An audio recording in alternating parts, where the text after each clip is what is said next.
WBBM itu kepanjangan dari wilayah birokrasi bersih dan melayani, yaitu predikat yang diberikan kepada unit kerja yang mampu berkomitmen mencegah KKN dan memberikan pelayanan prima.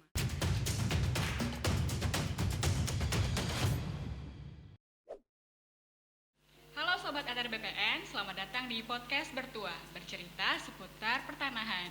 Nah, podcast yang akan membahas topik pertanahan di kota Pekanbaru khususnya ya. Nah, berbicara tentang pelayanan publik seperti apa sih yang pasti diinginkan oleh masyarakat? Tentunya yang melayani masyarakat dengan baik, memberikan fasilitas yang baik, baik itu prasarana dan sarana. Untuk membahas topik tersebut, siapa sih yang pantas kita undang di podcast hari ini? Tentu saja ibu yang sangat luar biasa, ibu yang cantik,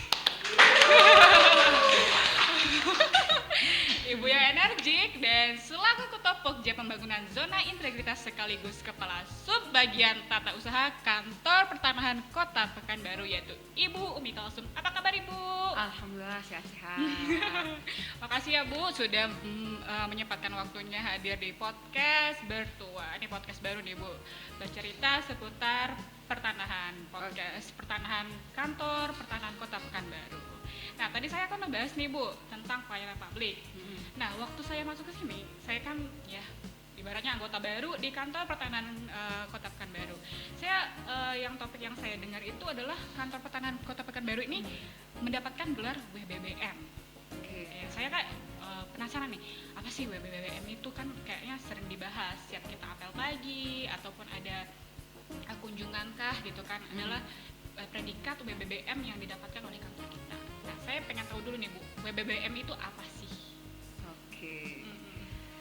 Jadi WBBM itu kepanjangan dari wilayah birokrasi bersih dan melayani, yaitu predikat yang diberikan kepada unit kerja yang mampu berkomitmen mencegah KKN dan memberikan pelayanan prima. Jadi kalau menurut saya seluruh satker wajib memiliki predikat ini, terutama untuk kantor-kantor pelayanan publik. Jadi salah satunya kita sebagai pelayan publik ya Bu, kantor pelayan publik sudah mendapatkan gelar WBBM, predikat lah ya Bu ya. WBBM ini berarti sudah diakui dengan instansi terkait kalau kita sudah mempunyai integritas pelayan publik yang baik ya.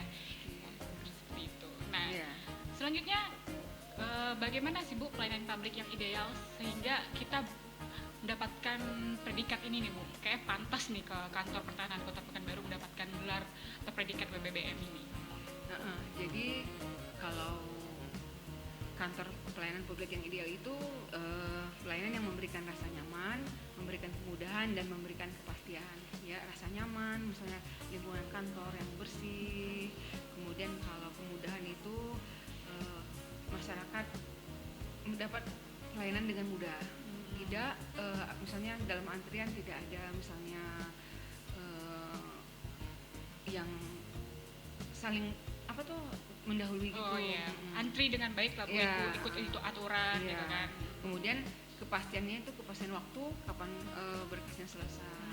Jadi ada masyarakat juga mendapat kejelasan lah kapan suatu misalnya mengajukan surat sertifikat tanahnya kapan jadi, kita juga tahu, masyarakat juga tahu waktunya kapan jadinya. Iya benar. Nah, Ibu kan sebagai kepala ketua Pokja dan sebagai Kasubag PU nih. Nah, Ibu membina pegawai atau SDM di kantor pertanahan Kota Pekanbaru ini seperti apa nih untuk tetap untuk tetap meningkatkan kualitas WBBM ini? Oh ya. Jadi yang pertama kita lakukan ya, kita itu semua pejabat, semua yang menjadi anggota keluarga besar kantor pertanahan Kota Pekanbaru itu harus mempunyai satu mindset. Satu mindset bahwa kita harus berubah dari budaya lama ke budaya baru yang sudah menjadi tuntutan zaman. Kemudian yang kedua, satu mindset itu mulai dari CS, Sapam, sampai kepala kantor mempunyai satu tujuan yang sama. Setelah disamakan satu mindset itu, jadi kedepannya kita bisa jalan bersama, jadi tujuan bisa tercapai ya. Kemudian untuk melakukan perubahan mindset ini bukan hal yang gampang, karena kita kan sudah terbiasa dengan hal-hal yang lama, hal-hal yang dikatakan kurang bagus. Jadi terutama untuk setiap apel itu kami melakukan pembacaan 10 budaya malu, ya. Karena kalau katanya orang-orang dulu terbiasa atau pandai karena terbiasa. Jadi ditanamkan mindset mereka setiap hari, setiap pagi dari Senin sampai Kamis supaya 10 budaya malu itu jangan diterapkan lupa. di kehidupan Ya, ya Bu ya. Jangan lupa. Kemudian misalnya untuk sapam, biasanya sapam kan tegang kalau menghadapi konsumen, menghadapi pemohon. Jadi bagaimana supaya kantor itu tidak menyeramkan. Jadi mulai dari sapam, mereka harus sopan, harus melayani masyarakat. Edukasinya sampai ke sapam berarti juga. Ya harus sampai ke sapam, bahwa itu pelayanan itu mulai dari pintu depan. Jadi masyarakat merasa tidak masuk ke dalam gua, jadi sudah dibimbing oleh sapam, mulai dari sapam masuk ke kantor. Kemudian juga melakukan pelatihan service excellent untuk seluruh dari CS, sapam, PPNPN. Itu kami mengundang bank. 2 kali kami mengundang bank, sudah 2 kali, hampir setiap tahun kami mengundang bank supaya tidak lupa, karena kan sifat manusia ini kan suka lupa. Jadi walaupun kami tenaganya bukan outsourcing, tapi kami berupaya supaya lebih bagus dari outsourcing. Sapamnya, misalnya cara melayani masyarakat yang marah-marah, supaya bisa mengendalikan emosi dan mungkin punya solusi juga nih untuk masalah masyarakatnya ya Bu ya. Misalnya kan ada pengajuan berkas yang hilang, atau jadi sapam pun teredukasi lah untuk menyelesaikan masalah tersebut. Jadi sapam dan CS serta petugas loket itu harus punya 5 S. Senyum, salam, sapa, sopan, dan santun. Ya, jadi kita harus ubah mindset lah. Kalau dulu kan kita terlalu kaku menghadapi pemohon.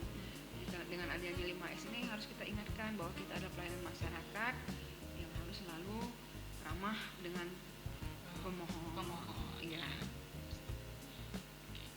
Nah, karena sudah mempunyai predikat WBBM, tentu kita harus mempunyai konsistensi ya Bu untuk tetap mempertahankan pelayan ini. Nah, pasti ada inovasi-inovasi yang kita ciptakan dong. Nah, untuk di kantor ini. Nah, apa saja tuh Bu inovasinya? Salah satunya itu antrian online. Ya, kalau dulu seperti di video WBK kami itu antriannya ya tergantung, masih manual. Jadi masyarakat itu masih bertumpuk. Jadi kayak pasar, rebut-rebutan dapat kursi, rebut-rebutan bisa dapat antrian nomor 1. Jadi seolah-olah belum tertata rapi. Jadi memang antrian online ini sudah kami buat pada saat pandemi Covid. Jadi untuk mengurangi mobilitas bertemu secara langsung juga. Bu, betul. Jadi ternyata efeknya sangat bagus untuk kantor pertahanan Kota Pekanbaru, dan kami juga pernah menghitung berapa jumlah pendapatan negara pada saat sebelum dan sesudah Covid. Ternyata dengan adanya antrian online tidak mengurangi pendapatan negara. Itu di kantor pertanahan Kota Pekanbaru Bu? Iya, jadi beda ya, dari banyaknya pemohon ternyata jauh beda pendapatan negara itu pada saat sudah rapi dengan antrian terstruktur lah ya Bu ya. Iya, jadi walaupun banyaknya pemohon yang ada di kantor tidak menjamin pendapatan negara yang lebih tinggi. Jadi kalau dengannya antrian online ini, jadi pemohonnya tertata rapi. Sudah bisa kita targetkan satu petugas bisa melayani berapa orang dalam 1 jam. Jadi jam ya Bu ya. Iya, jadi tugas loketnya alhamdulillah lebih profesional ya. Jadi ada 9 petugas loket, semuanya menguasai jenis pelayanan. Jadi tidak ada terpilah-pilah lagi. Ini untuk antrian pengukuran, untuk antrian buku peralihan. Jadi semuanya sudah menguasai. Berarti pelatihan yang diberikan sangat berhasil ya Bu. Jadi outputnya pelayan loket jadi lebih rapi dan ya. menguasai segala Semua ya, jenis itu saya wajibkan pelayanan. saya wajibkan pokoknya semuanya harus hafal semua jenis layanan, nanti saya tes. Oh, ada tesnya ternyata di sini. Berarti saya harus tes juga nih kalau buat jadi pelayan loket ya Bu ya. Iya. Kalau nggak lulus nanti saya pindahkan ke warga TU. Udah bagian TU sih Bu. warga arsip TU. Oke, warga Iya. TU, ya. Jadi kalau petugas loket yang di depan itu ya harus pintar, harus berani. Cekatan. Iya, harus cekatan. Jadi tidak membuat pemohon menunggu lama. Jadi kalau ditanya menguasai, berpikirnya harus cepat gitu. Ya. Harus memberi solusi kepada pemohon terhadap layanan. Berarti garda utama kita kantor pertanahan Kota Pekanbaru itu tugas loket ya Bu. Tugas loket. Dengan adanya antrian online maka semakin jelaslah pelayanan yang diberikan itu tepat waktu untuk entry ya. Iya, entry dulu nanti kan. Ya, jadi nanti pas pengambilan produk pun on time ya Bu ya. Oh iya.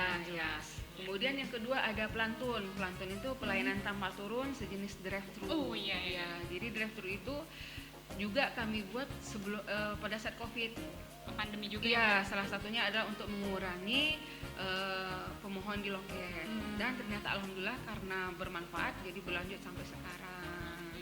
Ya, jadi kalau pelantun ini, pelayanan tanpa turun ini sudah ada sistemnya ya, jadi sudah diberitahukan masyarakatnya melalui aplikasi untuk datang jam segini. Jadi semuanya sudah tersusun rapi, jadi tidak ada yang datang rame-rame. Iya, sudah diatur. Sudah efektif berarti ya Bu ya. Iya. Berarti itu tadi melalui aplikasi apa tuh Bu dikasih tahu ke masyarakatnya? Kayak SMS Blast, SMS Blast gitu. Banyak inovasi ya ternyata kantor kita ya Bu ya. Saya kayak makin kayak menambah ilmu banget ini. Jadi kalian yang muda itu harus punya inovasi-inovasi. Kalau berpikir tentang inovasi itu memang harus mengikuti zaman sih Bu. Apalagi kan sekarang era digital juga kan, sepertinya yang inovasi-inovasi di kantor ini saya lihat semuanya udah berbasis digital gitu ya Bu. Nah selanjutnya apalagi nih Bu? Kayaknya banyak nih inovasi kantor kita ini. Wih banyak Mbak. Cuma yang saya jelaskan ada beberapa saja. Yang keempat misalnya aplikasi monitoring tunggakan. Jadi kami yang pejabat struktural serta korsubnya itu bisa melihat berapa jumlah tunggakan masing-masing seksi. Jadi dari situ bisa kami pantau dan diambillah langkah-langkah selanjutnya. Kemudian yang kelima peminjaman buku tanah. Jadi aplikasi peminjam buku tanah ini pada saat permohonan datang di loket, jadi data buku tanah yang mau diambil berapa, hak milik berapa itu sudah tersampaikan ke belakang ke buku tanah. Jadi pada saat itulah petugas yang di buku tanah sudah menyiapkan buku tanahnya. Jadi mereka bisa langsung begitu sertifikatnya ke belakang langsung dioper ke pelaksananya, langsung diproses. Kemudian layanan delivery service ya, adalah layanan delivery service ini delivery service ya. Ini udah lama ada. Iya. Jadi pertamanya itu dulu kami lakukan adalah untuk misalnya keterlambatan penyelesaian berkas awal-awalnya, jadi kami berikan kompensasi. Tapi pada saat sekarang ini kami tingkatkan lagi, misalnya untuk disabilitas, untuk lansia. Ada prioritas ya Bu di loket kita juga ya Bu ya. Jadi udah semakin bertambah lah inovasi di kantor kita. Tujuan delivery service itu untuk apa saja? Oh iya. Kemudian laporan PPAT. Nah, ini saya rasa ini aplikasi laporan PPAT ini sangat bagus, bisa untuk ditiru oleh semua kantor karena di sini konsepnya kita paperless. Oh jadi, iya. Digital ya Bu ya. Jadi saya membayangkan kalau dulu misalnya PPAT-nya ada 50. Biasanya setiap bulan kita menerima kertas, menerima laporan berupa kertas, berapa akta yang sudah dibuatnya sudah terdata semua di kertas itu, bisa jadi 10 lembar satu PPAT, satu bulan laporannya. Bayangkanlah berapa kertas yang dihabiskan hanya untuk memberi laporan. Jadi dari aplikasi laporan PPAT ini alhamdulillah sudah mengurangi sangat mengurangi paperless. Menjaga alam juga ya Bu ya. Iya betul. Jadi jadi salah satu upaya kita untuk menjaga keseimbangan alam. Benar. Kemudian kami juga punya inovasi di kanal-kanal pengaduan. Jadi ada call center, catat ya 0761. Teman-teman catat ya. Catat ya Catat, 0761 7436 901. Untuk WA kepala kantor 0811 70 70 089. Terus di medsos-medsos juga kawan-kawan semua bisa bertanya ya untuk mencari informasi, untuk di DM katanya ya, di Messenger secara pribadi. Insya Allah kami akan segera menjawab semua pertanyaan semampu kami, ya sebagai wujud kami untuk memberikan pelayanan kepada semua lapisan masyarakat. Tuh, ingat melayani Profesional dan terpercaya. Oke. Berarti tadi saya udah mendengarkan beberapa inovasi dari kantor kita kan, Ibu ya. Berarti di sini ada inovasi untuk publik eksternal kita, tentunya masyarakat, dan tadi untuk internal kita nih yang kata Ibu tadi melihat laporan tunggakan ya Bu ya. Ya berarti itu kan sangat gimana ya, bisa lihat internal dan eksternal tuh udah sangat bagus untuk tahun era 4.0 di revolusi industri ini ya. Nah terakhir nih Bu, poin terakhir, harapan Ibu terhadap pelayanan kantor nih di era sekarang ini seperti apa? Pesan kepada masyarakatnya juga seperti apa nih? Ayo Ibu, kesan dan pesannya. Jadi harapannya untuk masyarakat Kota Pekanbaru, jadi saya berharap itu diusahakanlah kalau mau ngurus segala sesuatunya itu datang sendiri ke kantor pertanahan Kota Pekanbaru ya. Jangan memakai calo karena semuanya sudah jelas dari biaya, dari segi waktu, untuk segera kami penuhi ya. Dan kanal-kanal pertanyaan pun sudah kami sediakan. Kemudian harapan kami kepada masyarakat agar tegur kami atau ingatkan kami jika kami lalai, karena kalau biasanya manusia itu sifatnya pelupa, terlena. Jadi ya feedback lah, feedback yang baik. Masyarakat menyampaikan kepada kami memberikan pelayanan yang terbaik. Ya. Jadi kritik dan saran dari masyarakat itu sangat membantu untuk perbaikan di masa depan. Iya betul, karena sesuatu itu harus berjalan sesuai jalur dan bukan hanya saat ini tetapi yang akan datang. Jadi harus tetap konsisten. Wilayah birokrasi bersih dan melayani ini dapat kami wujudkan sepanjang masa. Amin. Dulu ya Bu, kita sudah membahas pelayanan publik, apalagi tentang pelayanan di loket ya, terutama hari ini kayaknya. Cuman saya kayak apalagi pas inovasi tadi, ternyata kantor kita ini sudah menjalankan dengan baik nih, kayak menjalankan era digital sekali kan. Sekarang orang semuanya sudah beralih ke era digital, semuanya sudah menggunakan internet lah, kayak konvensional tuh udah ditinggalkan sih ya Bu ya. Cuma dan saya berharap juga pelayanan publik kita mungkin ditingkatkan untuk untuk yang digital. Mungkin sekarang kan kita di loket sudah punya banyak 9 ya Bu ya tadi ya. Mungkin untuk yang nanti untuk yang di digital kita bisa menambah pasukan lagi nih Bu ya, ya nantinya. Oke. Saya boleh titip pesan ya? Boleh Bu, boleh.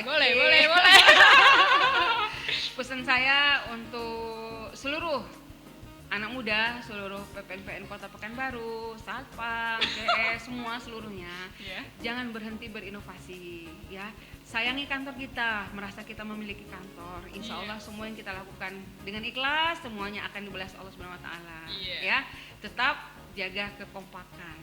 Sip. Melayani profesional dan percaya. Oke Bu, terima kasih banget ini udah datang ke podcast Bertuah di episode berapa nih segmen kita ini.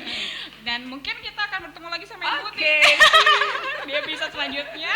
Oke teman-teman kawan Bertuah, sampai di sini dulu podcast untuk hari ini. Sampai jumpa di podcast selanjutnya. Sampai jumpa.